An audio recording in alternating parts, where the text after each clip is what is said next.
আসসালামু আলাইকুম ওয়া রাহমাতুল্লাহি ওয়া বারাকাতুহু। আলহামদুলিল্লাহি রাব্বিল আলামিন। সংক্ষিপ্ত আলোচনায় এখন আমরা জানব ঈদ। দীর্ঘ এক মাস রমজানের কিয়াম সাধনার পর, ইবাদতের পর মুমিনের নীরব হাসি। প্রিয় ভাই ও বন্ধু, একটি মাস আমরা ক্ষুধা লুকিয়েছি। আজ সেই ধৈর্যের পুরস্কারের দিন, ঈদের দিন।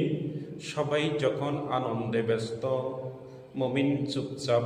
তার হাসি উল্লাসের নয়, তার হাসি একটি নীরব গভীর স্বস্তির। রমজানের প্রতিটি ক্ষুধা, প্রতিটি তৃষ্ণা, প্রতিটি লুকানো কান্না আজ যেন রূপ নিয়েছে এক শান্ত ঈদে।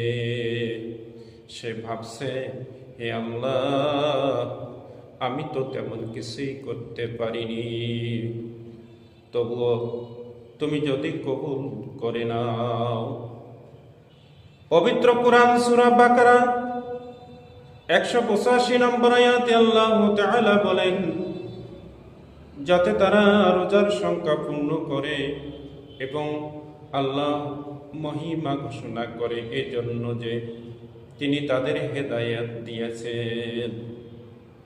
রাসূলুল্লাহ সাল্লাল্লাহু আলাইহি ওয়াসাল্লাম বলেছেন, প্রত্যেক জাতির একটি উৎসব আছে, আর এটি ঈদ আমাদের উৎসব।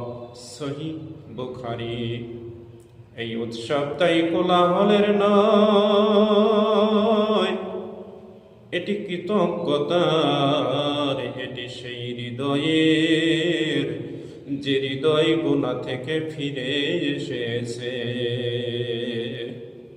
হে আল্লাহ, আমাদের ঈদকে আমাদের জন্য রহমত ও মাগফিরাতের সূচনা বানিয়ে দাও।